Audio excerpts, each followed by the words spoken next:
Hi, this is Sarah Bignall with Yowie Central Podcast, and you're listening to the Bigfoot Club podcast.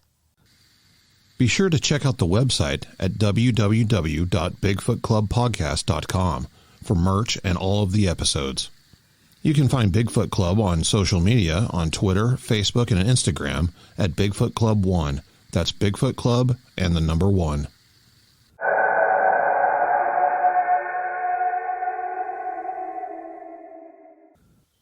Hey everybody, Robert Jesse Dominguez, Bigfoot Club, Season 4, Episode 22.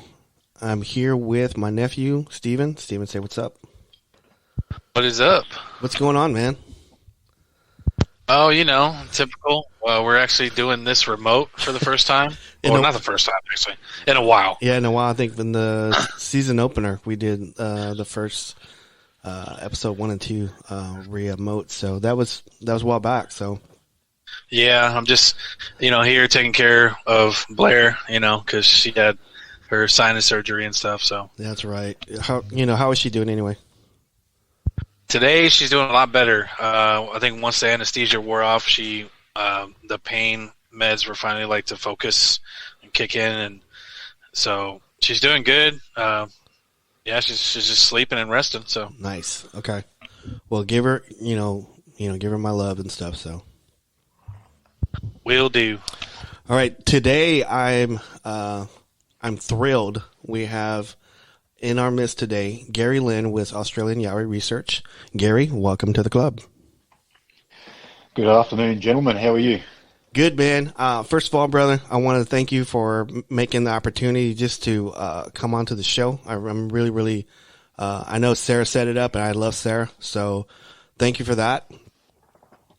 And. Mate, I'm very happy. I'm happy to be here, mate. Happy to be here. And second, I was going to tell you, bro, I know you probably get this all the time. You look just like Jason Momoa. Yeah. Do you get that at all? Do you get that at all?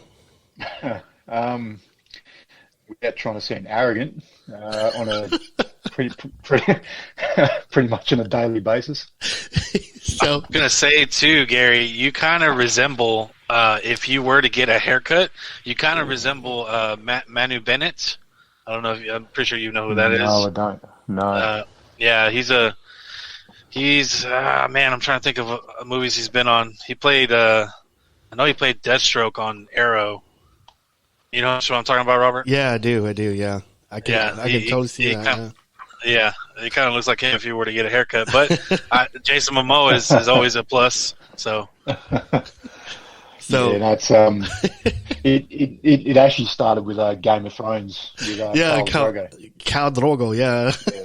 That's where it started, and it's taken off from there. You should seriously carry a sickle knife with you, bro, and whenever you're in the bush. So you should just carry that with you. I actually do have a knife, but I'm not as cool as that. Speak Dothraki too. Yeah, that's super cool. Up as we go, yeah. Well, I think I was just going to tell you. I think I'm doing an Australian tour. So I already interviewed Sarah Bignall. I interviewed John Kershaw. You know John, right? I do, yes. And then I'm interviewing you, Gary Lynn, and then next week I'm interviewing Yowie Dan. And then cool. And then the following week after that, I'm interviewing Attila. Oh, really? Oh, mate, you're on the hell of a run, aren't you? I am. I'm super excited. So, I wanted to start off by saying, also, man, I was looking at, because I've always been intrigued with the Yowies and stuff. I used to email Rex Gilroy. I used to email Rex Gilroy like in the 90s, and we used to trade emails back and forth with. He used to give me a bunch of stories about Yowies and stuff, but I've always been interested in Yowies and stuff. And I know you're part of the Australian Yowie Research. That's the biggest group in Australia, correct? Correct, yeah. So basically, Dean Harrison, who started Australian Yowie Research, you've probably heard this before, but I'll say it again. Mm-hmm. So Dean Harrison, he started Australian Yowie Research roughly 26, 27 years ago when he had a couple of encounters himself that blew his mind, and he had nowhere to turn. The only thing that he knew of was the American Bigfoot or Sasquatch. And from there, he did his research, couldn't really find anything concrete in the Australian sense. And again, that's why he started Australian Yowie Research, so people here have somewhere to go, somewhere to reference things. Mm-hmm. So how did you two guys meet up? How did you get started? Did you have like an experience like yourself, and you kind of got thrusted into it, or what? Yeah, I mean, I've always been excited and into the subject itself all my life, be it Bigfoot, ghosts, ETs, whatever. Mm-hmm. But as most people start out for the Bigfoot phenomenon is an American thing. And then as you grow up and you experience things throughout your life, and then you come to realise that we have their cousins over here as well. And then you start to think, well, hang on, when I was camping that time with some mates when I was 16, maybe that wasn't a dingo that was following me through the bush that night when I was walking through with no torch. Little things start to link up, and then as you get to a certain age, you actually start to look into it a bit more, and then you realise that we in Australia aren't alone either. From there it took off, and then there's certain locations throughout our local area where there's been sightings and encounters and whatnot. And a good friend of mine, we decided to go out to a specific location on the border of Queensland and New South Wales where there has been a fair few sightings and encounters and interactions and things like that. So we thought, well, what's a better place to start than go out to this location where it actually has Yowie Crossing painted on the road. So we thought, yep, let's go out there. We went out there a couple of times, and one night we were standing there on the side of the road. Like, basically this road goes through the deep forest. So we're standing there on the road, flashing our white light torches around, which is something that we don't do now. And we could hear something up on the ridgeline moving around, bit of shuffling. Couldn't really tell what it was, but didn't sound too light. It sounded like something with weight moving around up there. But again, at night time, a possum sounds like an elephant. So yes, we sort of took it all in and just went with it. And after about an hour and a half or so, my mate Wade, he goes, I'm pretty sure I can hear some kind of strange noise further down the road. So this is the point where I learnt that you do not turn the audio recorder off. And at that particular time, I wasn't using an actual recording device. I was just using the recording app on my phone. Either way, that's when I learned you do not turn the audio recording device off. So we've jumped in the car. I've hit pause on the audio recording device. We've driven probably 2/3 of a mile down the road, pulled up, got out of the car, and before I had a chance to press unpause, we got scream/roared at from something about 20, 30 feet away. The sound was that loud, and that it started off as a very deep tone, and that as it progressed through the vocalization, it went to a very high pitch. But the whole time you could feel that audio vibration rattle through your chest cavity, the vibration that went straight through you. But as we do, we didn't freak out and take off. We basically stood there and went, oh crap, that's cool. And we could hear this thing at the time walking back and forth bipedally behind this big wall of bush called lantana, walking back and forth, and at the same time you could hear a bird giving an alert call to a predator. And this happened back and forth over about 20 minutes to half an hour, then so it went quiet. But then to the north and the northwest, we could hear other vocalizations coming in. And every 15, 20 minutes, they vocalize again. And every time they did so, they get closer and closer. And then over the next hour or so, it went dead quiet. There was nothing. There's no sound from behind us anymore. There's no sound vocalizations coming in from the north and northwest. And it was that typical eerie feeling when the bush goes quiet, no birds, no crickets, nothing, just dead quiet. That quiet that you can hear the blood pump in your ears. Mm-hmm. And after a little while, we're standing there in the middle of the road. And again, when I say middle of the road, again, this road goes through a forest. So it's quite thick on both sides. So you might as well be standing in the forest as such. And we have our torches turned on, but we have the head of the torch into our body, so it's not emitting any light. But if we need to, we can just take the torch off our body, and then there's the beam of light. So not long after, if you can imagine a swarm of like 1,000 mosquitoes that swarm your head, all you can hear, regardless which way you turn, all you can hear is that buzzing, encompassing mosquito noise.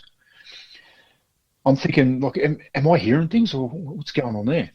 And I take a few steps over towards Wade to see if he can hear this noise as well. And I let the head of the torch off my body a little bit to give us a bit of ambient light so I can see his face. It is quite a dark night. And when I saw his face gave me the answer. And then, like it was choreographed, all of a sudden we both spun around 180 degrees to this big wall of vine and scrub on the opposite side of the road. We didn't say anything at all previous to this situation or after. It was like a sixth sense told us, turn around right now. We both spun around, hit our torches on this big wall of vine and bush. And then Wade said, we need to get out of here. And we jumped in the cars and left. And that was our first, or one of our first nights actually trying to investigate this ourselves.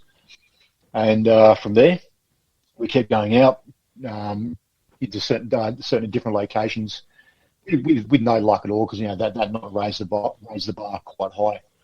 After that, we'd have we go to locations where we'd hear footsteps and grunts and that kind of thing, but nothing substantial past that. And then I was on the way home one day on the bike, and I live in the Gold Coast hinterland. And as I was coming up the road, this car came towards me, and it had Yowie number plates. So I spun around, cranked back down the mountain, trying to catch up to this black car. I did a few kilometres down the road. I did catch up to him, pulled him over, and I'm not sure what Dean was thinking when I pulled him over. But yeah, we pulled him over, and we basically said, hey, you're that Yowie guy, aren't you? And he's, yeah, that's me. And like still confused, look at his face, like, why is this guy on a bike just been come up behind me, revving his bike and telling me to pull over? And then I proceeded to tell him about that situation that night at Mount Lindsay on the border. And from there, we kept in contact, and I kept messaging him now and again saying, hey, if you want me to help you or go out on your adventures, your research trips, I'm happy to carry your bags. I'm happy to do whatever. Just try and get my foot in the door. And he asked a couple of times, and just bad timing. I kept saying no, I was busy when he did ask. And then the third or fourth time, I said to the wife, no, that's it. I don't care what we've got planned. That's getting cancelled, because this guy has asked me a couple of times already, and he won't ask me again. So Dean asked me, I cancelled whatever plans I had on that day, and we went off and carried his bags as such. And it's been a roller coaster since then. Talk about synchronicity. You running into him on the road like that. That's amazing. I mean, I don't know. I don't know Mr. Harrison, but he seems like a really, really good dude. And he is. He's a very generous, kind person. And he's the kind of person that will give you the time of day. But once you can actually connect with him and actually get to know him, he's actually a very kind, generous person, and will go out of his way as much as he physically can to help you. Which obviously the general public don't see that side of him. But yeah, once you actually get to know him, he's an amazing person. Before we agreed to talk and stuff, you sent me a bunch of photos of stick figures, symbols, twist, a bunch of tree bends and stuff like that, which I find very, very amazing. And I've always been interested in stuff like that, because I find it here in Texas too. Maybe not the same foliage or something like that, but I wanted to ask you about that. And I know they call you what, the finder, or? The Finderer. The Finderer. Okay.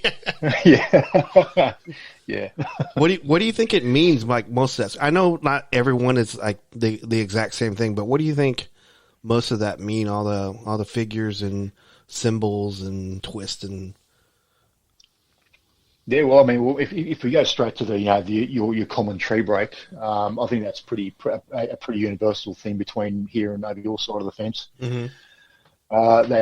Tree breaks, they snap them off or twist them off. It's 6+ foot high, and you can often follow those tree breaks to a point of significance, be it water, food, shelter, route of travel, those kind of things. Mm-hmm. With the big X markers, I used to think that was a stop keep out. That's what I used to think. Now I believe it's more of a territorial display between themselves, not so much for us. Over the years, you've read about and heard people say that these are big X markers mean stop, basically like a big stop sign. Don't go past here. All Homo sapiens stop right here. We've ignored that and we've pushed past these areas, and we've had no negative interactions while pushing past these big X markers. So from that point, I believe that they're not for us. They're between themselves and different troops. TP structures, we can go through the idea of a shelter and whatnot. I think Sarah might have told you a story about one that was draped with a cow skin. Mm-hmm. Obviously shelter kind of things. Then we come into the symbols. As you said, you've seen a fair few of those symbols that I sent you. Mm-hmm. I've been trying to research and look around and look at rune stones and ancient Sumerian and ancient symbols and that kind of thing. I can never get exactly on the money. It's always close with different designs and shapes of these symbols, but nothing's ever come close. I mean, if any, maybe the Eye of Ra kind of thing is maybe the closest I could get with the triangle with the marble or the stone in the center. Yeah, I saw that. But like it's like with these triangles, it's always like the left and right uprights of the triangle are a single stick, and the base of the triangle is 2 sticks. Then sometimes the right hand side or the left hand side is 2 sticks. Look, to be completely honest with you, I don't know. As I said, I'm trying to research as much as I can, trying to find similarities or get as close as I can to what these symbols might mean. It's obviously a language between themselves, mm-hmm. But what does it mean, I couldn't tell you. And then after that, you then go through that symbol essentially with the rock standing up in the center, which is made up of like 15, 16 different sticks. Which becomes more intricate, and then you look at other symbols where they take one stick and they snap it in multiple points to form a triangle or whatever kind of shape it is. But the interesting thing is, even though they snap the stick, they don't actually allow the bark to let go. So the bark is always holding on. It's just the meat of the stick that's broken. That's amazing. I was going to tell you that I've done a ton of research out in East Texas, and that's our area called the Big Thicket. And I've run into a lot. I've run into a lot of this stuff, and we thought for the longest time, and this was like in the early 2000s, and I didn't post any of this stuff because I didn't want to get ostracized or anything like that. But we had thought it was Ogham. We thought it was like a Celtic language that they were trying to talk to us, because like I used to gift out in this area. I used to go walking in the woods, and whatever there was in that area, like, I don't know whether there was like Mexican plums or there were like persimmons or something. I would just grab them and I'd walk way in the woods and I'd stick it like in a crook of a tree, and I wouldn't tell anybody about it, and I'd walk off and I'd come back to it like a day or two later, and it would be like a shiny rock or some herbs or like a dead bird. And right below like the base of that tree would be symbols like this. And I would take pictures of it. I don't have any of that stuff anymore because I used to be with the Texas Bigfoot Research, so all that stuff belongs to them now. But whenever you send me this stuff, I was really intrigued. I go, wow, that looks a lot like the stuff that we used to find like in East Texas. And I would share it with Pennsylvania Bigfoot Society, Eric Altman, and we would, share stuff like back and forth. But I've always been like interested in stuff like that. Some people like in Bigfoot research don't really find that interesting, but I find it extremely interesting. And it's like a guide. It's guiding you to get closer to them. That's always been the way I've thought. What do you?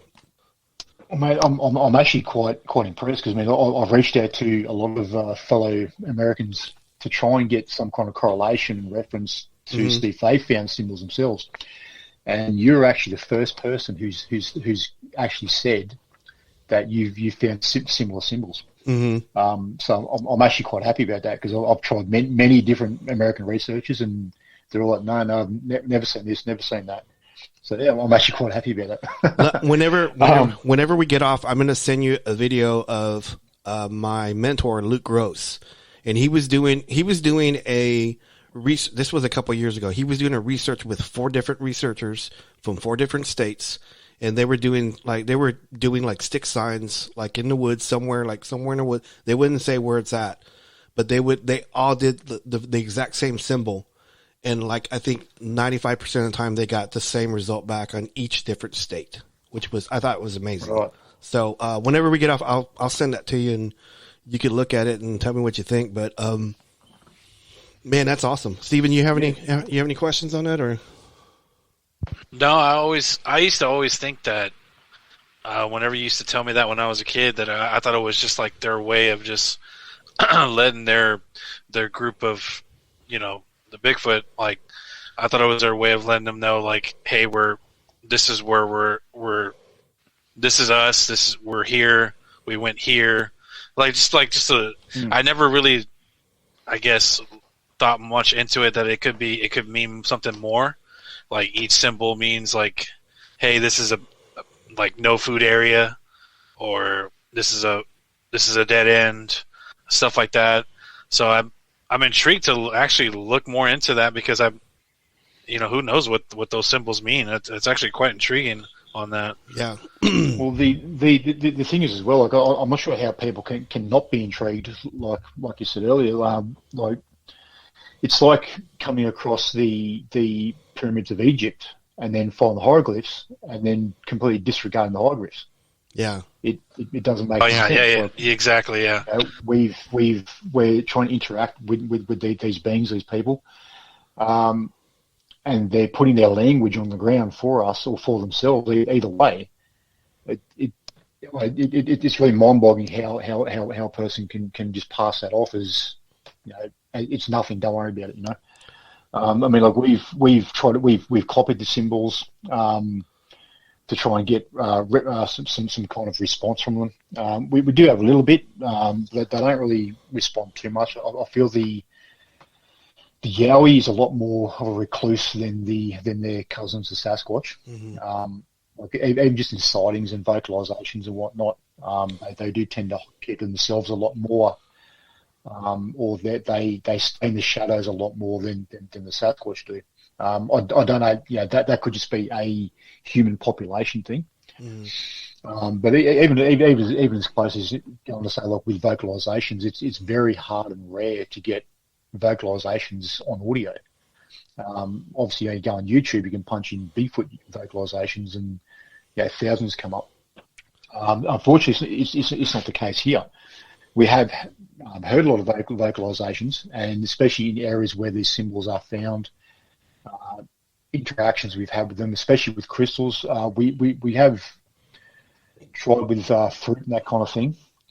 We don't get too much happen with fruit and whatnot, more so crystal interaction. So once we work that out, we just continue to interact with crystals. Some they take, some they bring back, some they never bring back, and then when they do return them, they return the crystals in like a fern arrangement with some sticks, in a particular position as well. There was, though, one symbol that was basically a Y symbol. So if you just get a stick that looked like a Y with two like the fork of a stick, a particular location, for whatever reason, they would stick these fork symbols all over the ground and even tie them to trees with vine as well. But yeah, like it's again going back to like the significance of these symbols. It's definitely some kind of language. Right. I think the fact that they're not that aggressive with you guys and not pushing you out of the area. That's you finding the symbols and you researching. That's, I think you're getting close to them. That's just the point of view I have is just they're interested in you guys. So I think that's kind of cool. Well, the thing is, mate, we try to go in there with as much respect to the land as possible. Mm-hmm. When we're not going through, if we're going through a trackway or if we're making our way through the bush or the forest, we're not just snapping off limbs that are in our way. We will go over it or under or around or whatever. Not just go through with complete arrogance. And when these areas we do go through, we know that they're in these areas, and as it's the same over there. Like when you turn up, they know you're in the area, right? So we feel that they see what we are doing and showing respect to the area. We look after ourselves. We clean up after ourselves. We don't make as much of a ruckus and a mess as the average camper going in, basically to respect the area. And I think that's why we are getting closer and closer each time. What's your thoughts on infrasound? Oh, it definitely happens. I mean, I've been hit with like when you go back to that initial story there, mm-hmm. Where we got screamed at and like that surrounding buzzing noise. Back when Brian Sullivan was kicking around on Facebook, World Bigfoot Radio. I sent him a message over Facebook asking his opinion because at the time he was quite prevalent and quite upfront with people and always on Sasquatch Chronicles and always getting around. So I thought he's a good person to ask. So at the time I was still fresh in the subject. So I actually sent him a message, and he in Brian's opinion he thinks we got hit with infrasound. But now, with the amount of people I've spoken to now and reports and sightings and whatnot, I think it's definitely 100% that they can emit infrasound. We've had many reports where we've had witnesses be confused or disorientated, and it all comes back to infrasound.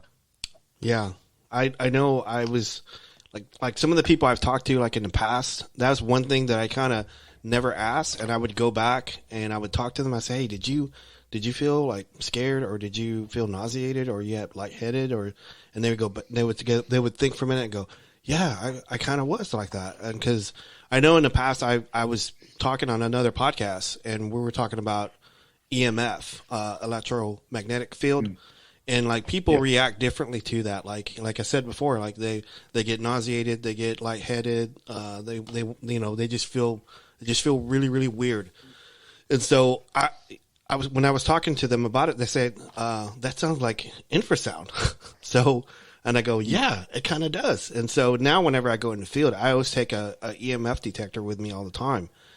Because I kind of think they're kind of like almost the same. So EMF, infrasound, same stuff. So I don't know. That's just what I was kind of thinking. So. Yeah, I mean, like we've been out plenty of times as well into specific areas, and all of a sudden, just like your ears will start ringing for no reason, mm-hmm. and you just get that feeling of being watched. Then you keep moving through the bush, it passes, and I think that comes back to the same thing. Just their presence in the bush and emitting that low frequency vibration. We try not to take too much of technology into the bush and the forest. Right.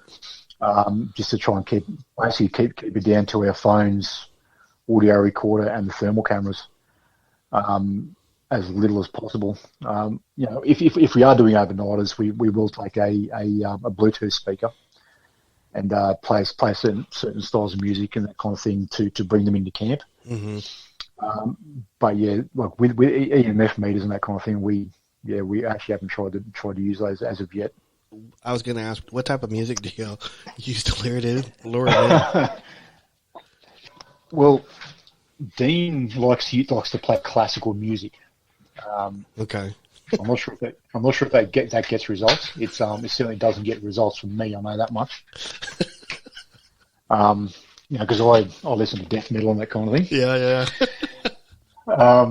So sometimes it'd be, it's done with a purpose. So because with camp, we'll use white light around camp because that's the area that we want them to be attracted to come and check out and to pique their curiosity. So we'll do that. Play certain types of music around camp. Use white light only around camp. Basically to attract them in, bring them into that area to pique their curiosity. And then we'll actually spread out away from camp, sit in the dark, use red light only when we are away from camp. And sometimes you're sitting there like Dean's playing something you can deal with, like the Top Gun soundtrack or something like that. And then next thing you know, this, I couldn't even tell you what it is. Like I don't listen to classical at all. And then this beaming operatic voice comes cranking through the valley over top of you. And they go, oh, geez, I really hope it does attract them because if not, it's going to push them away. but it's a different range of music as well. And also trying to, whoever's still in camp at the time, while the lights are on, the music is playing, act natural, act like you don't care, act like you're not looking for them. That's basically our main tactic for that particular situation. That's kind of leading me to that thermal footage that you guys got, which I think is amazing. Are you able to talk about that, or can you talk about that? Yeah, that's perfectly fine. Perfectly. Well, I was there, mate. So you think I should be able to? Yeah. Yeah, no, that was great. So basically, so they actually started off months and months prior to that particular night. So there's a dam to the southeast of that location, which we wanted to get to the far southern end of this dam. So there was four of us. We decided to jump in the kayaks and kayak just as it's starting to go dark and make our way all the way down to the far end of this dam. It's quite a long way down there. So we've done that. We get down there. We set up a bit of a camp. We weren't intending to stay the night, just basically stay there as long as we felt we needed to.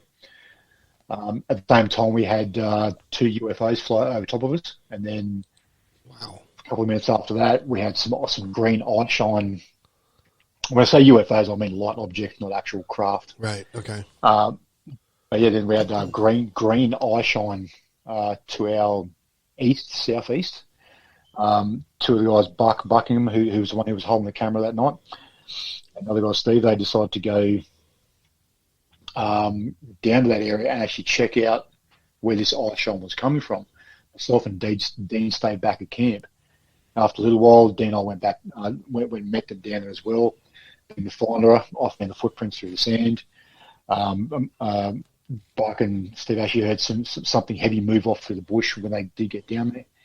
Then we ascertained that we found where this eye shine was coming from, and it was in very, very tall grass. And to get at that height, to look over the grass, and there's also movement through the grass that we found as well. This eye shine would have been in the 8 to 9 foot height range. So that was the start of the night, and then it must have been like 3 o'clock in the morning, something like that. We decided to kayak back across the dam to call it a night. We got back up there. Then once you get to the other end of the dam, it's in a 700 metre walk, dragging the kayaks back up the hill to the vehicles up on the main road. Once doing so, I was taking my kayak up and I heard something move across the road. Again, this is a situation where the road goes through the forest. So on the other side of the road was an embankment. I heard something move up on top of this embankment. I didn't think anything of it. Kept doing what I was doing. Then Dean came up and Dean heard a grumble or a grunt or a growl. So that situation right there is what sparked off the initial investigation. So Dean and I came back during the day. We actually walked up this ridgeline, and as you do, you end up going further than you expect because we're just basically going for a look. So we didn't take water or nothing. We just going for a quick look, and next thing you know, 1, 2, 3 mile up this ridgeline. And you think we learn by now, but we don't. So we basically turned back around, gone back down to the cars, and then organised an actual expedition trip to go up this ridgeline the whole way with 3 of us. So we've done this. This time we got backpacks and water and food and everything. So we go up this ridgeline. We're finding footprints. We're finding knuckle prints in the dirt as you climb up this ridgeline. And then we came up onto the very top of the ridgeline. There was a track that we come to find is very rarely used. Very, very, very light traffic on this particular track. So we walked this track, and we thought straight away we found some foot impressions in the dirt. We found these big sticks jammed in the ground. I know a lot of people have heard us talk about these sticks in the ground, and yes, Mother Nature does do this herself. Jam sticks in the ground when they snap off from a tree, they fall and they spear into the ground. That's all well and good, but when you find these sticks that are 4, 5, 6 inches deep, and there's no tree canopy above, then you have to start paying attention to how these sticks get here. Yeah, exactly. Once we've done, yeah, exactly. So once we've done that, we're walking down this track. I see a rock get thrown up onto the track. I sprint down there, jump behind this tree. Off to the left, where I was looking, it drops into deep rainforest down there. Unfortunately, I didn't see anything, but I 100% saw this rock come up from down below and bounce onto the track. So that alone was enough for us to spark an actual overnight investigation of this area. But we had to try and find a better entrance point, because trying to get the whole team up there and more equipment and that kind of thing up that ridgeline was just not a viable option. So on the opposite side of this ridgeline, we actually did find an access track, which is a ranger trail. And the trail that we did find is a bit of an off branch, and it doesn't get used at all. The track we found earlier, again, has very, very, very little use, but this off branch has next to no use. So we decided to go up there. We set up for the night, did our usual thing with the music and checking out areas and whatnot. And what myself and our other teammate Shane Guthrie do is we actually go off in different directions, and we actually meditate for about half an hour in different locations, just put out that positive intent to the area. So we've gone off and done that. We come back to camp, everyone's in good spirits. And then as the night progressed, Buckingham, he was up the trail about 150, 200 feet. And he came out of the radio saying, I'm pretty sure I can see something behind a tree stump. So, all right, no worries. We come back over the radio saying, yeah, no worries, mate, just let us know. And he was actually watching these eyes looking over a tree stump, and hands moving, hands that were wrapped around the tree stump and were moving up and down the tree stump and poking its eyes out and looking at him. At the kind of distance it was at, he couldn't make out too much detail at that particular time. And then it's maybe half an hour or so later, I went and sat up halfway between camp and Buck, just so Buck has some backup as such, because he was up there by himself in the dark. He said he could hear some noises behind him as well, so I went up just to, I was a bit closer for backup protection and whatnot. Not too much happened, and then I ended up going back to camp, and then say another half hour or so passes, and Buck comes over the radio saying, I think I've got something. And he then proceeded to watch these two beings step out from behind the foliage at roughly 40 to 60 feet away into the forest. So it wasn't clear vision. It was looking through a bit of scrub and that kind of thing. And after a couple, because like the whole initial clip, even though what people have seen is only, I think it's like 16 seconds long, the whole recording is actually about 12 minutes. And there's bits and pieces of heat signature inside this 12 minutes is what sparked Buck's curiosity. And then once these two beings actually did step out, and Buck's, trying to play with the record and zoom and focus buttons, that kind of thing. I actually said to Buck, after he was watching them, so this is just after they stepped out and they bent down and picked things up and that kind of thing. I've said to Buck, do you want me to come up to you just so I've got your back? And as I left camp and I've left the light of camp and I've stepped into the darkness to walk to his location, Buck comes on the radio and goes, stop. I'm like, what? He says, they just looked at you, looked at me, looked at you, and then that's when you see them disappear. So they knew damn well where we were. They knew where our camp was. They knew how many of us were there. Yeah. The intriguing thing is, when they want to be heard, they will be heard. When they don't want to be heard, you won't hear a thing. They were gone like that, right? Mate, like you've got two beings that are like 9 to 10 foot tall. Two of them are putting 18, 19-inch foot impressions in the ground, and they moved off like ghosts. Yeah, I saw the video, and I know you sent me like some still shots of that, and that being that's standing, and then it has like y'all, again, it has like three y'all like, pressed up against it just to show how tall it is, and yes. that thing is tall, and its shoulder width is like huge. Well, that the white line on that picture, where my head is at, so I'm 6 foot, and they're well above me. Wow. Did you guys like smell anything at all? No, with the amount of times that I've been out in the field, like actually doing this research, not just sitting behind a keyboard like a lot of people do. People like myself and yourself actually get out there and do the research. Mm-hmm. I've only smelt that smell 3 or 4 times, and I know that I've been very close to them many, many times. And on saying that, I'm not sure how often it is reported over your side, but over here, the smell isn't reported as much as what you'd expect. Interesting. I like that. That's probably like almost like some of the best footage I've ever seen, like in a long, long time. Yeah, it sounds like technically we've had them on thermal. I'm going to say 2.5 times. I'll explain the half. Okay. But the very first time was actually a capture by myself.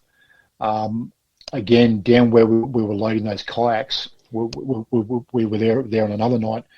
And I was standing there in the darkness with a fellow researcher named Jacob, and I heard what you can only describe it as a bulldozer coming down through the bush.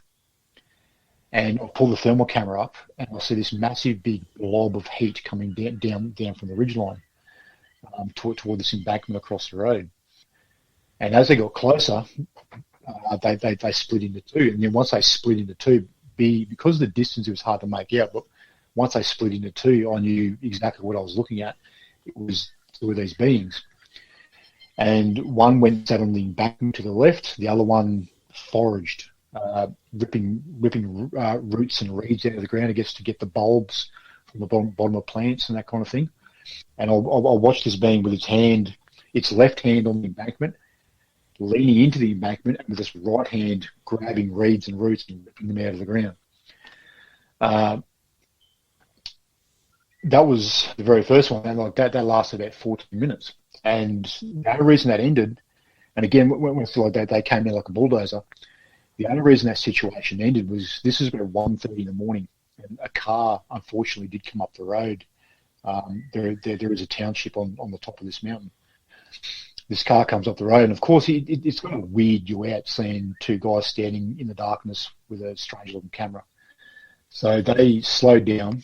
They must have realised what we were doing, and they yelled out, "There's Yowies up there, boys!" Wow! So of course, I looked down for a second, as you do, as a reaction because they'd yelled it out the window, but also the headlights from the car blinded the thermal camera for a second. Mm-hmm. And then when I looked back up, there was nothing there anymore. It was gone. Like, gone, and we heard nothing move off. They came down like a bulldozer. They left like two ghosts. But the amazing thing is, I've been up on top of that embankment a few times. There is nothing big enough or deep enough that they can hide behind. Even if they laid in the ferns, the thermal camera will still pick up some kind of a heat signature. Mm-hmm. Yeah, as people know, when you're looking through these thermal cameras, you can watch bugs fly around at night time. That's how well they can pick up heat.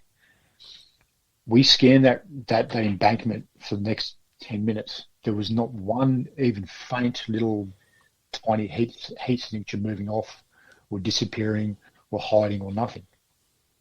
So that was the very first time that we've had them on thermal camera. The second time was Buck's amazing capture.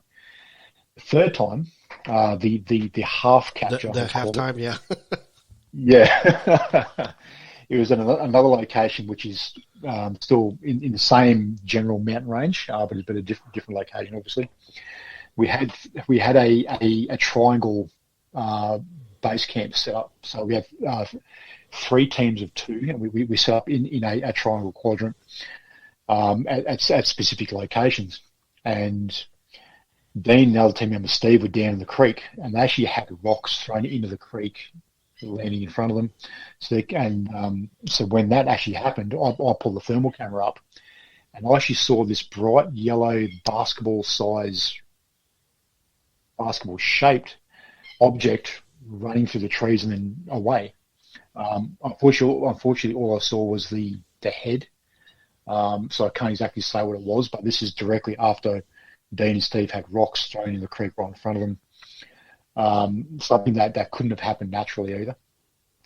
But the reason I call it a half is because in that exact direction is where Buck and our other team member Al Newton, that's where they have their camp set up. It was in that direct that line of sight. So I'm coming out of the radio going, "Hey Buck, Al, can I please get your location? Are you guys at camp? Are you not? Where are you?" Myself and Wade, who were at our little camp, we jumped up and we decided to head toward that area. It wasn't long after that that we realised that where this basketball head shape size yellow signature was going through the trees, it was half the distance of Buck and Al's camp. Once we worked out where their camp was, they were twice the distance of where this object was. But where this object was directly in line with where you would throw rocks into the creek in front of Dean. And again, this is a location where we've had many strange phenomena happen. It does sit on a ley line, which I think has great significance as well. But like Dean and Steve have had something go, like on another night, they actually had something go through their campsite. They heard it walking through their campsite. It walked directly between them, but there was nothing there. So it's an area of very high strangeness. That one. Like, are you talking about like paranormal stuff, or? Yeah, I guess so. We are there to research yowies. But again, like it's on a ley line, and Dean and Steve had something walk through their camp that was not there. It walked directly between them. Wow. I was just gonna say I've had a lot of paranormal stuff happen to me, like while I was doing Bigfoot stuff, and I can't explain it. And we used to always like not say what it was. We used to say, write it on a piece of paper, and we'll compare notes. That way we don't project it onto the other person. So everybody write what you saw, and we would all compare notes. And goes, yeah, that's exactly what I saw.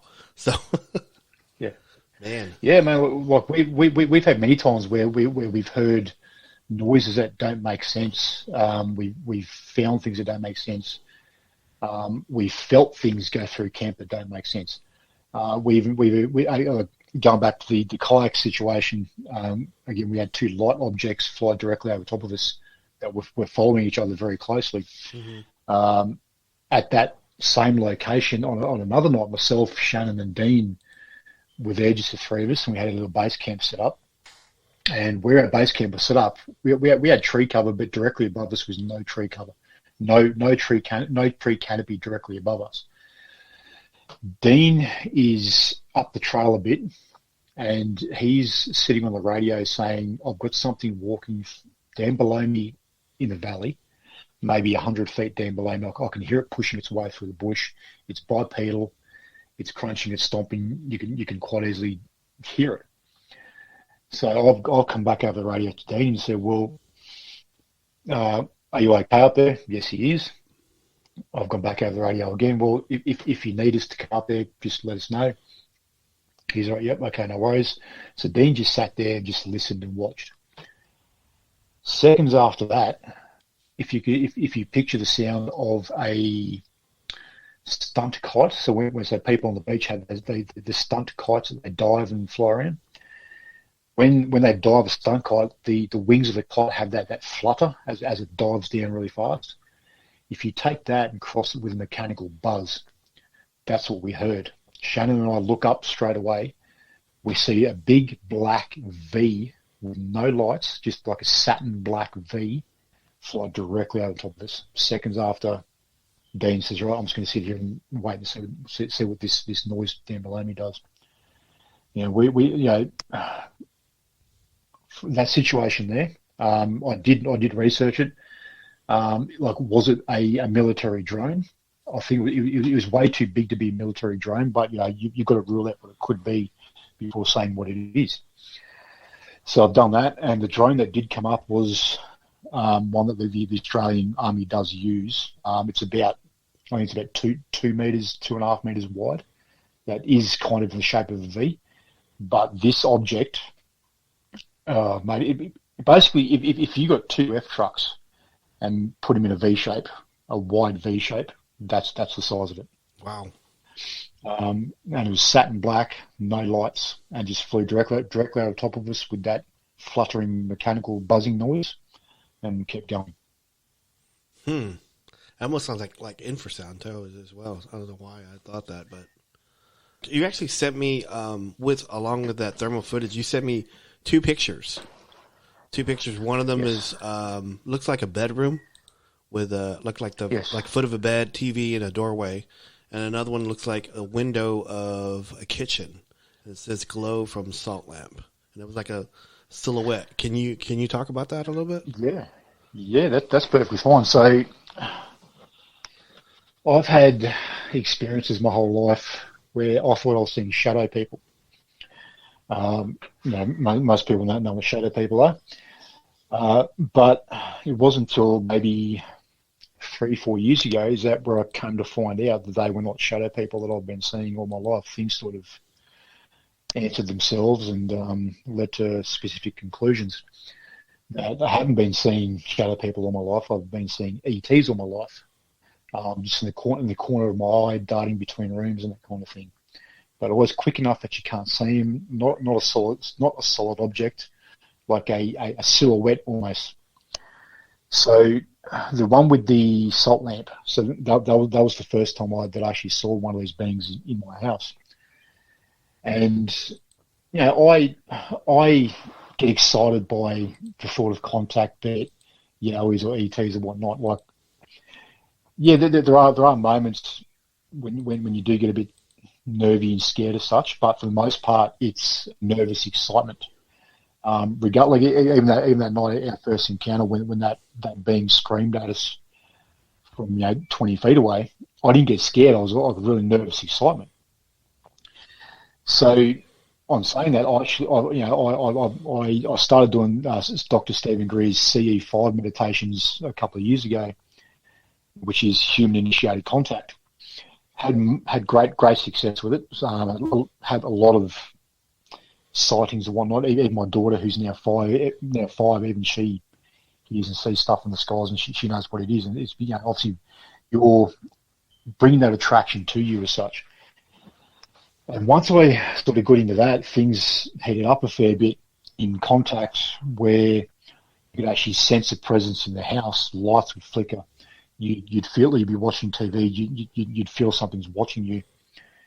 It then led to one night I turned the TV off, and you go upstairs, you go 45 degrees to your left into the kitchen, and then turn 90 degrees right and go behind the wall that the TV's on.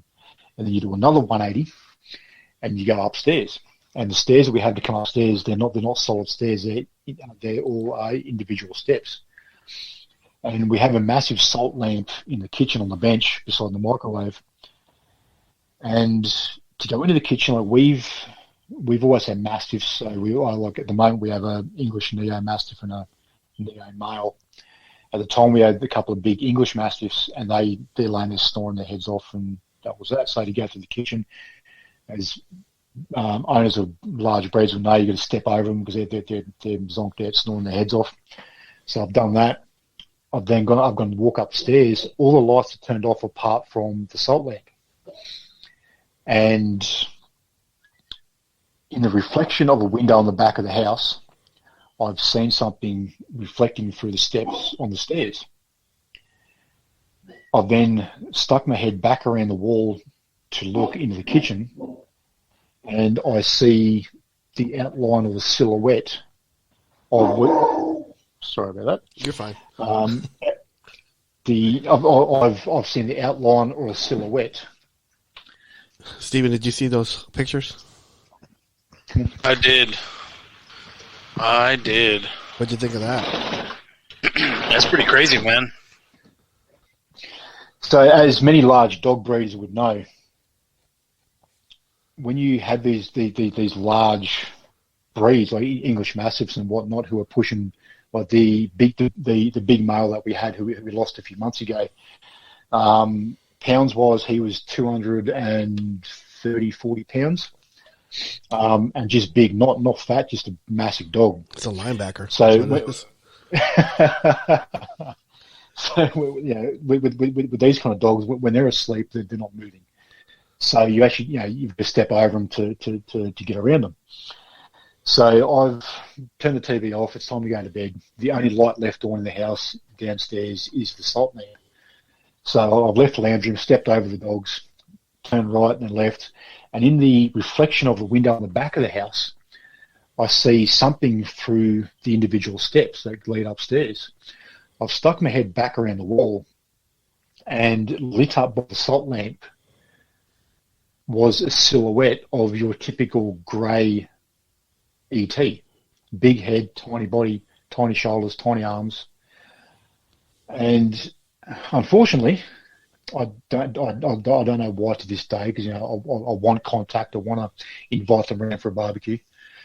But for some reason, when I looked at this being backlit by the salt lamp, I just went, all right, no worries, and walked upstairs. I don't know why. Like the opportunity was right there, and I just went, okay, upstairs. I wasn't scared or anything like that. I wasn't getting adrenaline rush. I was perfectly fine. I just accepted that this being was standing there like the dogs were sleeping. All right, no worries. Walked upstairs, and I still kick myself every day for not saying hello at least. But then we come back to, I think it would be maybe about 6 months later, which would be the second picture you've got with the TV in the bedroom. Mm-hmm. So this was one of those cases when people suddenly wake up for no reason, sit up in bed. That's exactly what I did. It was about 4:30 in the morning, and it was in summer, so the sun was starting to make a bit of a light appearance. And I suddenly woke up. I just sat up in bed. I looked to the doorway of the bedroom, which was to my 45-degree left. And as you can see in that photo, that picture, I should say, I saw everything but the left leg and I think the left arm as well. I saw the right leg, the right hand, the right arm, but most of the body. Now, when I say see them, I saw the figure. So if people can think of the Predator, when the Predator goes into shimmer mode, camo mode, that's what I saw.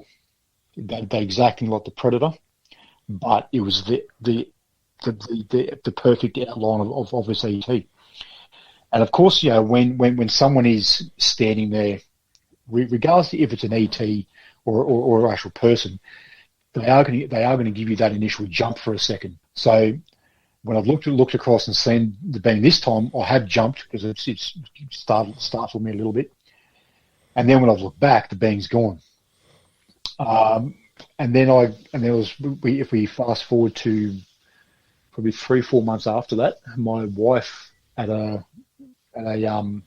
barbecue fire pit night we had at the front yard, my wife casually makes a joke about seeing one herself. And everyone there just stopped and said, "What? Hey, don't just leave it like that." So righto. So she comes around and decides to say she doesn't know what time it was, but it was still dark. But we have a salt lamp upstairs as well, so that gives a bit of ambient light upstairs into the bedrooms and whatnot. And she said she did the same thing. She suddenly woke up, sat up. She looked to her right, so I'm on her right. She looks to her right and sees a figure about the same size as these ETs standing over top of me. And she said that for a second. She's like, am I seeing things? So she actually, took a second or half a second to actually focus herself. She looked again. She said, yes. She saw a being standing over top of me. And she said she just casually went back to sleep. And I often make the joke, no, you didn't go back to sleep. You got put back to sleep because you weren't meant to wake up. And then in between that, we've had our daughter, who for about 3 months would not go into her bedroom by herself or sleep in a bedroom. I'm like, why? What's wrong? Oh, the monster. And at the time she was 3, I think it was 3.5. And when we got her to explain the monster, she goes, "Oh, the lizard." And since then it's died off a bit. But yeah, the two sightings I've had, the one sighting my wife's had, my daughter's talking about monsters and lizards in the bedroom, in her bedroom, and she won't go in there. Luckily, we've had nothing negative happen. Things have died off, but we have still had activity. When you walk around your house and there's creaks and stuff on stairs or floorboards and whatnot that when you walk in your house that step or that floorboard makes a noise. And the last thing we had was a couple of months ago. We heard something bipedal walk up the stairs. My wife and I are laying in bed. We hadn't gone to sleep yet. The dogs are asleep. The daughter's asleep. And my wife and I both sat up and went, "Did you hear that?" "Yeah, we did." And yeah, something stepped on those specific creaks on the stairs coming upstairs. Then that was it. And I got out of bed and I'm not too fussed about it, mate. I just come out of the bedroom and say, "Look, if you guys want to come for a visit, that's fine. Just let my daughter sleep, please." And yeah, we've had no real negative experiences otherwise. No marks on your bodies, nothing like that. Well, I've been asked about that a few times, but I've got tattoos, so it's a bit hard to see. Okay. Like on your arms, that kind of thing. Yeah, I've got tats, so I can't. A little bit hard to make it. I have seen some marks that I have found, but my job can be physical. Those times when you come home, there's a massive bruise on your back, and your wife asks where you get that from, and you're just at work and you have no idea where it come from. How about like memory loss? Any memory loss, or because man, I was doing something and I just forgot what I was doing, or anything like that? Yeah, I have had that a fair bit, and a lot of experiences where you don't feel like you are inside your body, like you're a passenger as such. That sort of happens for 5-10 seconds, and I haven't had that particular. Actually, no, I lie. I actually had that experience the other day. But yeah, I mean, nothing crazy. Wow. Haven't noticed any marks that really like 3-point triangle marks, nothing like that. But again, with tattoos and stuff, and where these marks usually show up is where tattoos are. So I can't really answer that one about marks. Well, you're definitely like people. I mean, these things are interested in you, whether they're grays or yowies or the paranormal. I mean, you're like an antenna for it. So Oh, I'm happy to be, mate. Like, bring it on, you know. Yeah. Again, like I just get like a nervous excitement. I'm really not too fussed about it. I mean, like we even have potentially yowies coming up to the back of our property every now and again, and I'll go down there trying to hope to see something or make contact, but not as yet. Yeah, I mean, I welcome it.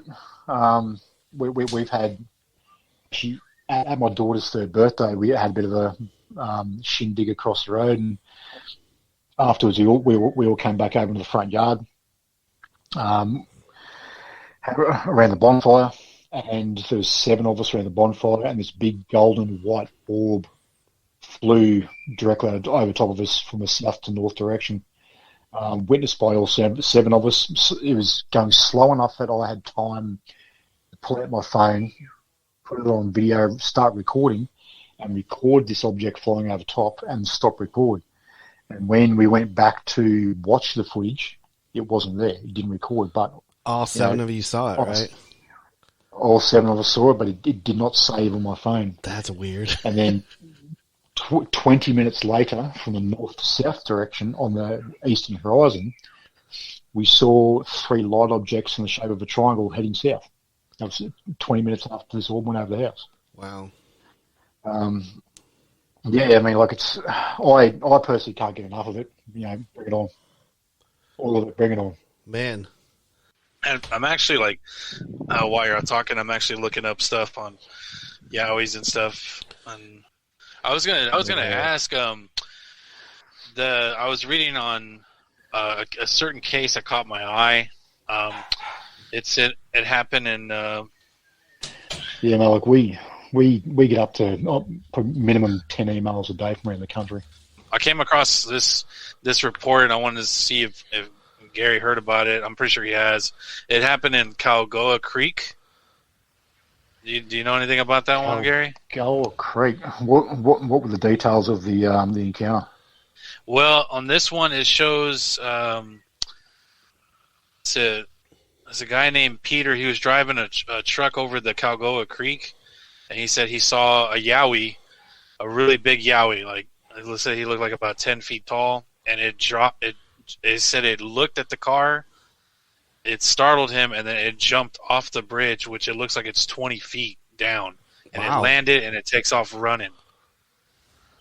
And it's a pretty interesting. I was reading the story on it, and I was like, he said it happened really quick. He said he was about 40 meters from the bridge, and for a split second he saw it, and then it looked at him, and it jumped off the bridge, and the bridge looks, it's pretty high up. Like, I want to say it's like 20 feet, and he drops 20 feet down and takes off running.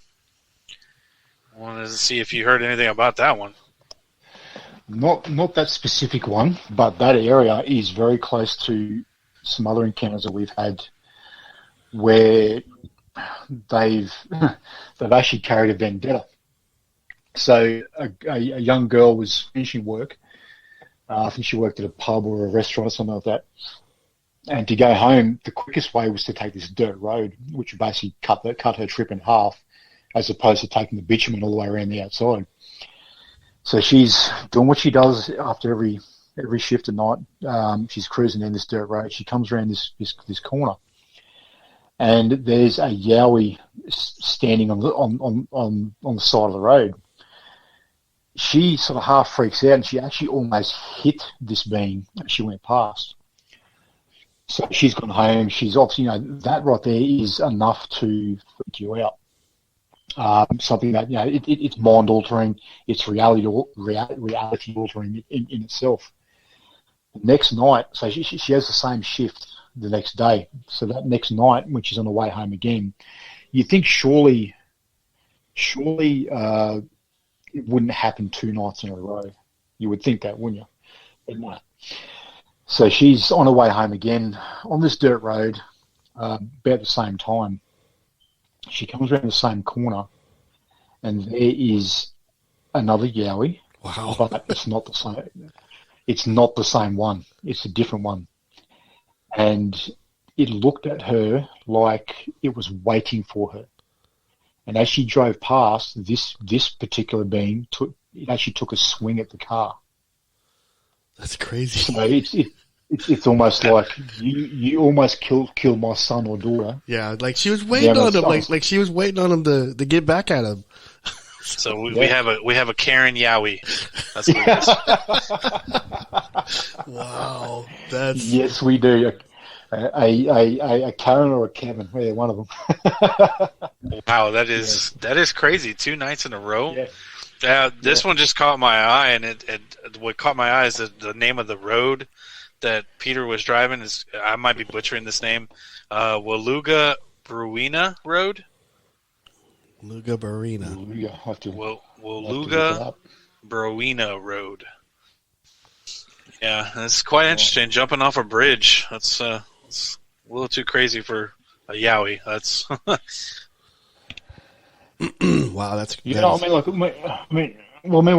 had many accounts of them jumping over creeks at easily 20, well, not probably 20 meters, but 20 feet across a creek and jumping up into trees, and even we even have it on our YouTube channel, Yowie Hunters Witness Reports, the Borple Mountain Monster, which is not that far from that location either. So it is an area of high activity as well. Man, I was gonna say, Gary, you guys got like the BFRO beat on that, man, because you guys have that YouTube channel where there's eyewitness reports on there, and y'all have like artwork and stuff like that, or just dramatizations and stuff like that. You guys got the BFRO beat on that big time. Oh, it's good to hear. Well, man, the thing is as well, like if you gather all of those YouTube reports, reports that are put on our website, yowiehunters.com, that is 1%, less than 2% of the actual reports that come in. Wow. The volume of reports that come in. I mean, like I'm saying that does include all types of reports, be it an actual physical encounter, or a sighting, or even just, hey guys, I just want to let you know that last night we heard this big scream off the back of the property, or I was out feeding the dogs last night and something threw a rock at me from the tree line. So it does include all of those kind of reports. But yeah, that's less than 2% of all reports that actually do come in. Wow. So I think. Oh, really? Yeah. I mean, Steven, you have any questions? You got any more things you want to? No. I mean, I think the Yowie's always interesting, but the whole grays thing, that's just another interesting topic that is I'm glad it's not anything negative, because I'm really, I mean, as you're a father, I'm a father too. If anything is near my child and it's making them uncomfortable, that's whenever I get pissed. So, I mean, I'm glad you were able to say like, hey, you're interfering with my daughter, so leave her alone, but if I mean, hey, if they don't listen to Jason Momoa, I don't know what will, Well, the thing that I find fascinating is obviously, with kids aren't programmed like us, right, older adults and whatnot. So they're more open to seeing things that we've, I guess, been cut off from seeing. I mean, like my daughter's talking about seeing monsters and lizards in her bedroom. I'm pretty sure everyone can put that down to reptilians. And on top of that, she's seen Yowies twice herself when she was 3 years old. I mean, I missed it. It was a situation where I should have been able to see where, like, to the area she was looking. I should have seen something, but I didn't. And it was a case where we're walking along and, being 3 years old, she's kicking rocks and picking up sticks and stones, and as kids do, and you're just you walk a couple of meters ahead of her just to let her do a thing. Go for I mean, we live in the mountains. You could go for a bushwalk. Get her connected to nature. And she stops and goes, "Where'd he go? Where'd he go? Where'd who go?" She goes, "The monkey. Where'd he go?" And she's looking down the hill into the bush, pointing with her finger. And then I asked her probably 6 months ago if she remembers that. She goes, yeah, I do. So, well, where did he go? She goes, behind a tree. Like, that happened twice. And, like, yeah, it's so she's seeing that. She's seeing monsters in the bedroom. And now when I take her, like, on another trail that we have up here, which has had sightings and encounters, like the very last house, actually saw two Yowies walking side by side down this trail. So we go up there and go for a walk, and we found the stick symbols up there as well, and tree bends where they bent a tree up and wedged it underneath the fork of another tree. And because I don't shut her off to this subject. I think I know that we're at that point now that we need to stop discussing do they exist and start discussing what can we do to make contact and learn more about them. Right. So that's the way that I involve my daughter in the subject. She knows a little about them. She has T-shirts with Yowies on and that kind of thing. And we go up this trail, and she's up there whooping to the forest, hoping to get a response. And it's funny though. Like she'll ask me if she can whoop. I'm like, yeah, go for it. So I guess in a guilty sense, I kind of use her as bait in that situation. They'd hear the whoops, but they'd hear it coming from a child. Yeah. So I sort of stay quiet myself. You just keep whooping, keep going. It's all good. Do a bigger one, do a louder one, do a longer one. But no, it's good, man. Like, this is the world that we live in. So it's time that we start acknowledging that. Yeah. And again, stop trying to discuss do they or do they not exist, and start discussing how can we make contact and learn more from them. Especially like because there's different groups. I'm sure you've heard of this. The different Bigfoot groups, the woo groups, and the flesh and blood ones. And like I was flesh and blood for the longest time, and that's how it's brought up. And then as I left the TBRC, I started talking to Caddo Indians and Choctaw Indians, and started hearing more and more stories and stuff like that. So now I'm more of like I'm open minded now to more of this this being of the earth. And there's a reason why a lot of people don't videotape them, because they're just difficult to do that. And so the thing is, mate, like with the amount of reports that do come in, which do contain woo aspects, with shape shifting and that kind of thing. Like if it was one here, if it was one report that had come through, okay, you take it in and just put it to the side and whatever. But when you have multiple reports of similar instances that come in from around the country, and we actually even have people from your side of the fence contact us as well, because their encounters and the sightings as well. And when you have a certain amount of people speaking of the silly term woo, you have to start listening and giving it some kind of credit, because the only way to do this research properly is to look at the box from all sides. Don't just look at it from the side that suits you. Obviously, you don't need to go down the route of believing every single side of the box. That's perfectly fine. Like, you still need to go in the direction that's going to suit you.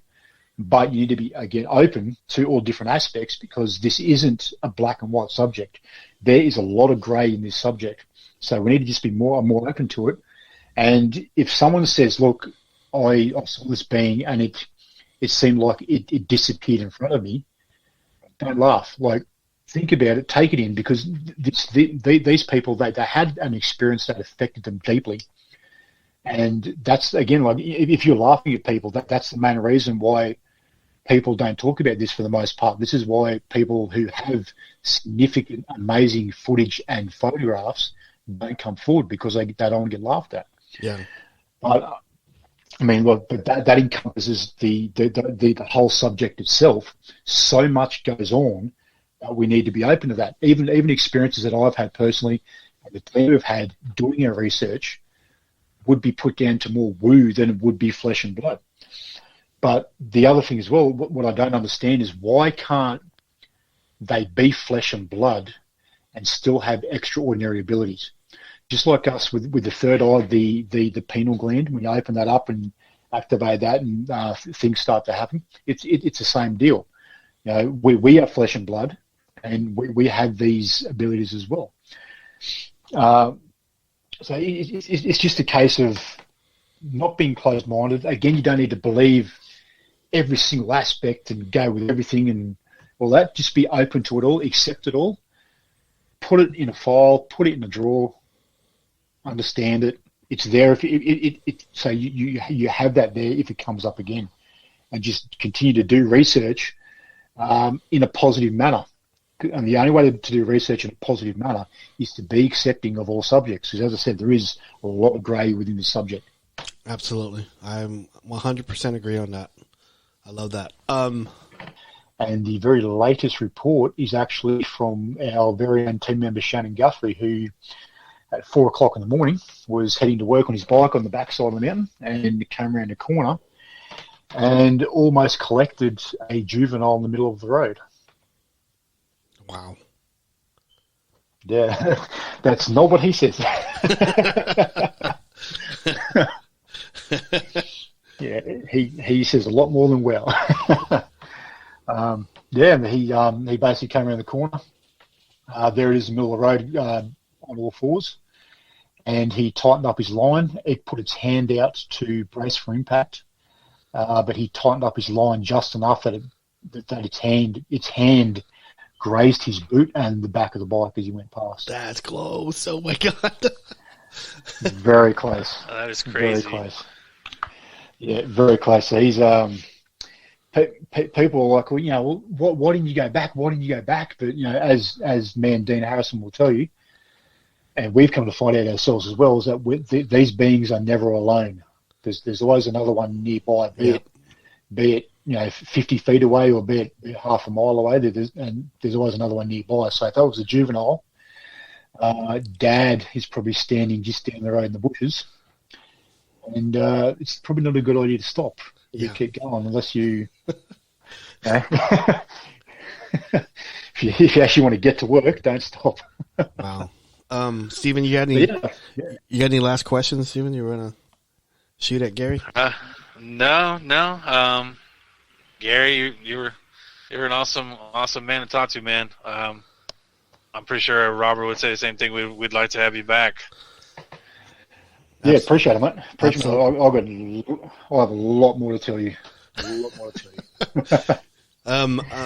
Before we get off, can you do me like a huge favor? Yes, I can do that.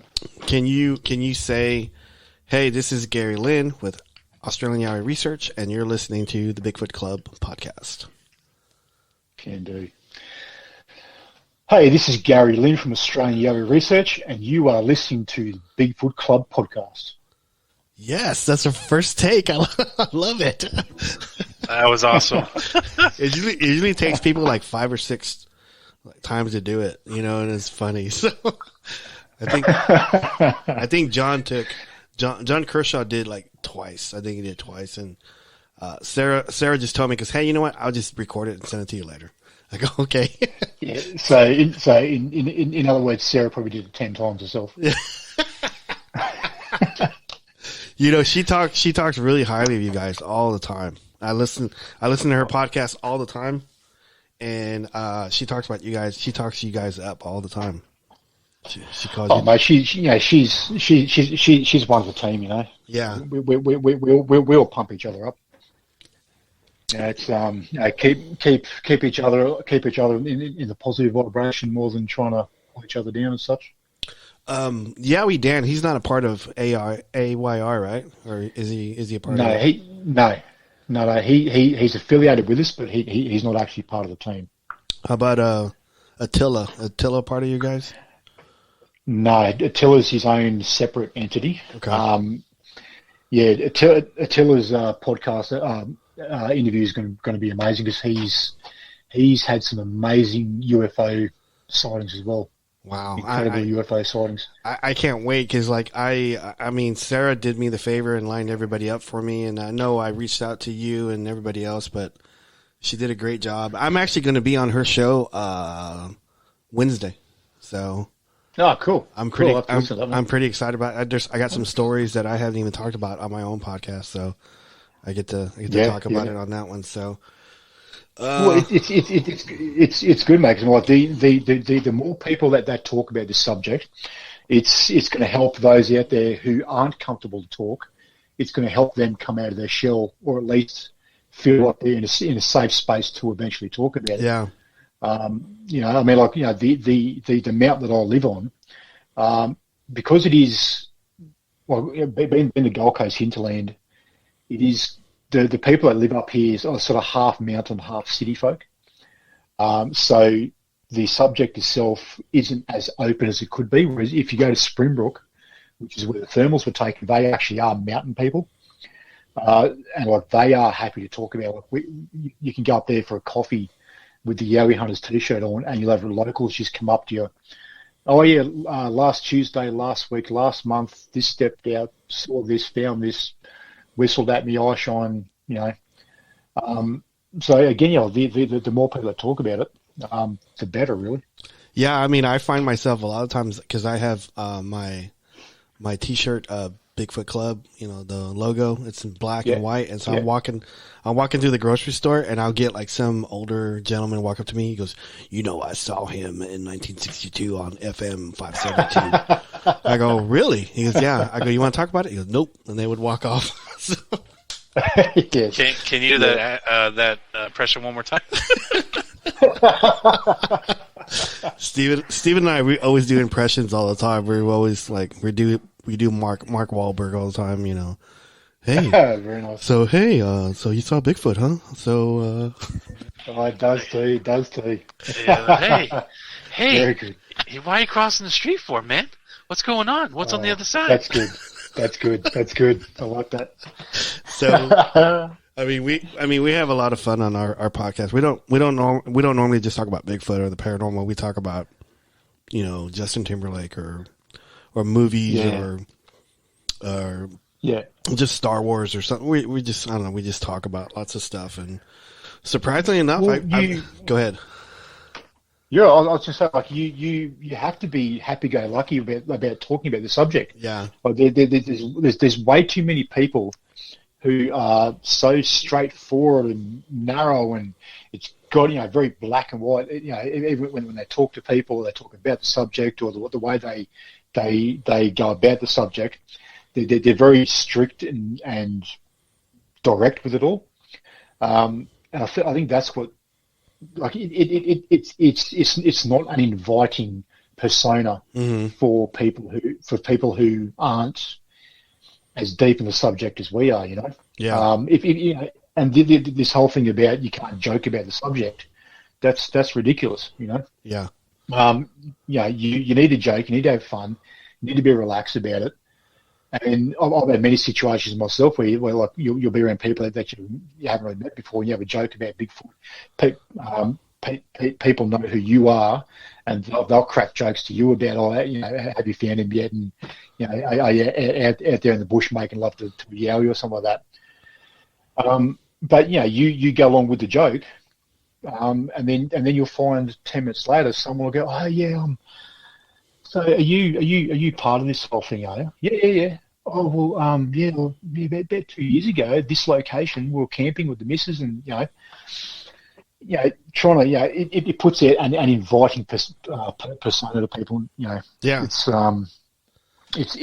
sad, really, like the way it. As much as it is over there, it is similar at times over here as well, where people are just way too strict and black and white with this whole subject. Yeah, there was this guy that he was a contractor of mine, and I know I've told the story before, and Steven knows about it, but he was a contractor of mine for like years, and he was a dispatch guy, and so I would always call him whenever I need like plumbing or AC or something like that, and I would do that, and so every time I did that, he eventually, I think he heard from the sales guy that I was into Bigfoot, so he reached out to me after work and says, hey man, I really need to talk to you. I go, okay. I go, what's it about? He goes, I'll tell you later. So he calls me and tells me, we're on the phone for 6 hours, that he had like a Bigfoot incident. Yeah. And he's a big dude. He used to be a wrestler. And so he was like a very macho guy. And he ran into this thing in the woods, and it scared him so bad that he never told his wife. He would have like these night terrors, and he eventually divorced his wife. Even to this day, he's yet to tell his wife and his kids what he saw. and like we helped him through it. I think we talked about it on 2 episodes, and then finally he came on as anonymous John Doe, and he talked about his story, and he's doing a lot better now. I mean, he's not having like before he wouldn't even talk about it.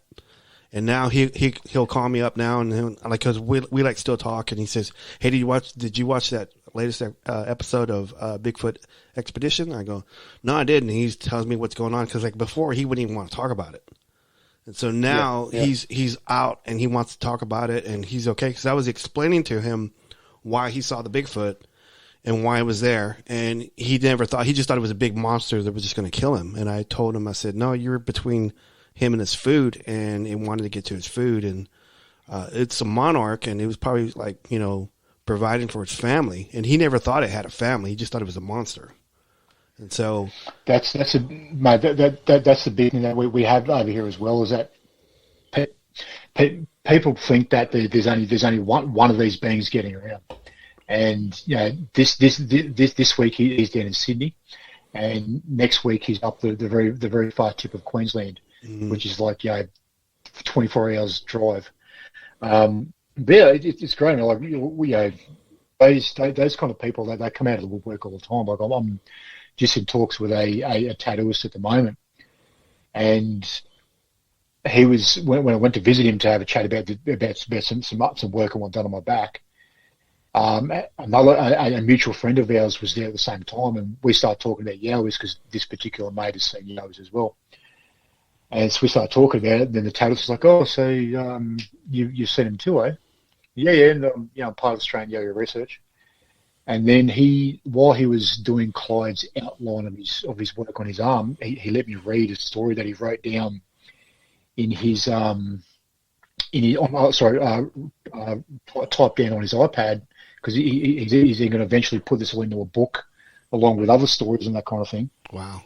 And I'm reading this story, which is I'm thinking like a quick like a text message type story, and it's like 5,800 words long. Wow! So that was all good. It was good story. And he's talking about hearing things around the properties, on stomping around the house, finding teepees and tree breaks and fresh movement up the embankment, up the side of the hill.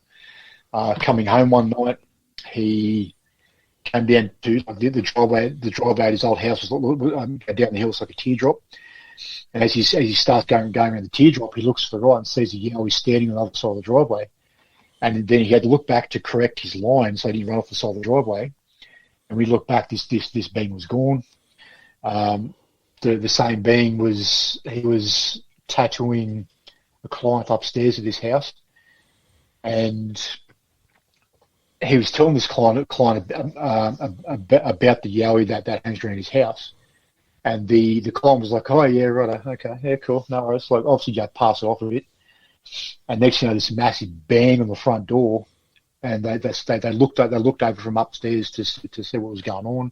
Didn't say anything. Then when they went downstairs to leave, this yowie actually slammed the front door that hard when it ran up onto the patio. It popped the screen door inside the frame. So then they didn't realise that. Then when they went to go outside, the screen door's jammed inside. So the two of them had to twist and contort the screen door to pop the screen door back out. And then on another night, he had a friend of his around, and he was on his way home from somewhere else. And this lady knew that he had activity on his property. And she rings him up, and he's like, "How far away from home are you?" He's like, "Oh, about half an hour." And she says, "You need to get here right now. This thing is out here throwing things around, throwing logs around, all that kind of thing." He gets home. All the on this deck that he had like out half in the forest with the barbecuing area, all the outdoor furniture and the barbecue were all piled up in a big pile in the middle of the patio. Wow! So this thing's out there cracking the shits, taking all of his outdoor area, stacking up like a big pyramid. It almost makes me wonder. It almost makes me wonder if he just moved in and they didn't want him there.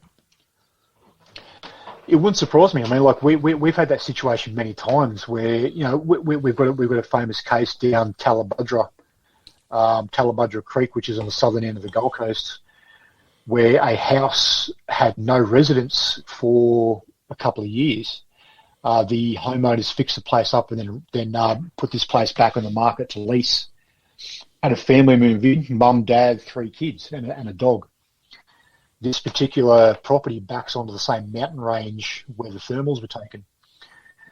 And every night they'd hear screaming in the mountains beyond the house, and then it progressed to they'd start to see this big figure come out of the tree line as it goes dark to the back of the house. And from there progressed to it'd even come up on the back patio at night, get the dog bowls, slam the dog bowls against the house. And then they wouldn't let their kids stay out in the backyard after 4 p.m. And they ended up moving out of there 6 months later. Wow.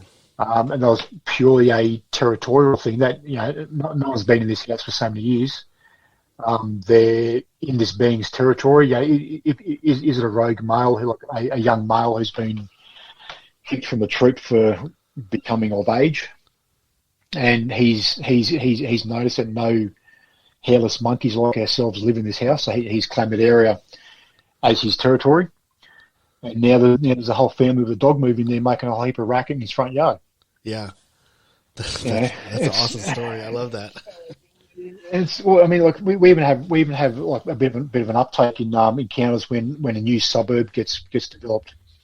So if a farmer has like 100 acres on his property that he's not using and decides to sell that 100 acres to developers, it's been bushland, it's been creeks, and it's been a natural environment for many years, possibly generations through this farmer's family lineage. The next thing you know, developers are coming in with excavators and bobcats and all the rest of it, knocking down these beings' front yard, backyard, lounge room. And now there's hairless monkeys putting up big boxes to live in.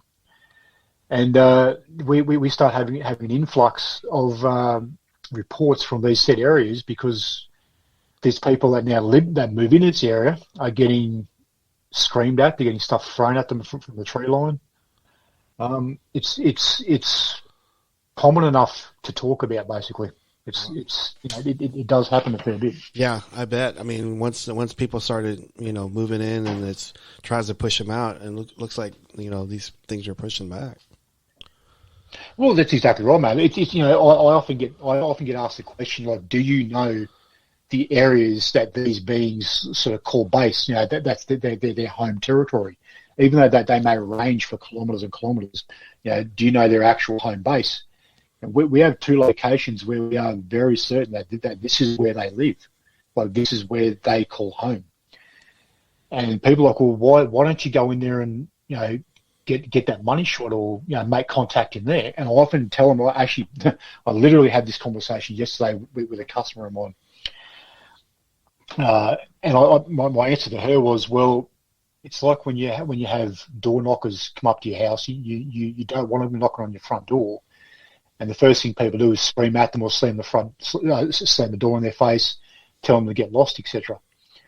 It's for that exact reason why I would prefer to make contact on a more neutral ground as opposed to knocking on their front door. Right. Because to me that's invasive. Again, we don't like people jumping our fences and trying to break into our house. We don't like people door knocking for no decent reason. I see it as the same situation. So I'd rather try and make contact on a more neutral ground, even if it is in a similar sort of area, but not actually go deep into these specific areas, basically out of disrespect. Respectful. I like it. That's pretty good. Yeah, I mean, it's how it's got to be done, mate. I mean, like the only way to go about this research is with good positive intent, and basically not be arrogant about it, not be arrogant about the subject and the do's and don'ts, and this is what happens, this is what doesn't happen. Yeah. Obviously, there are little telltales about their activity, their habits, like those do's and don'ts. Yeah, but I mean, going back to the flesh and blood and the extraordinary side, encompassing all that, using all of that in your research to progress the research and move forward in the research in the hopes of making contact. Gary, is there anything you want to push? You want to push the website? You want to push any appearances that you're doing? Any book signings or anything like that? Mate, we sort of keep to ourselves apart from doing podcasts and that kind of thing. Not exactly a book writer myself, but you can find us on yowiehunters.com, which is the website. The Facebook page is Australian Yowie Research Official, and the YouTube channel is Yowie Hunters Witness Reports. On the YouTube channel, you find around about 190 videos there. Most of those videos are witness reports, and they will entail not only the witness talking about their experience, but also a visual representation of their experience as well. Usually ranging from 10 minutes to half an hour, depending on how things go. Gary, thank you for being on, man. I really, really appreciate everything that you actually gave us, like the time. I'm really, really appreciative of it. Like Steven said before, we would love to have you back on. So there's that. If you want to come back on, so mate, I'm happy to. I had a great time myself. I appreciate it. Great time talking to you guys. Again, Steven, you got anything? You got? No. That's again. Thanks a lot, Gary. I really appreciate it. All good, brother. All right, man. Well, you have a good night, man. I appreciate it, man. All right, brother. Thank you, man. Good night. Have a good one. Cheers.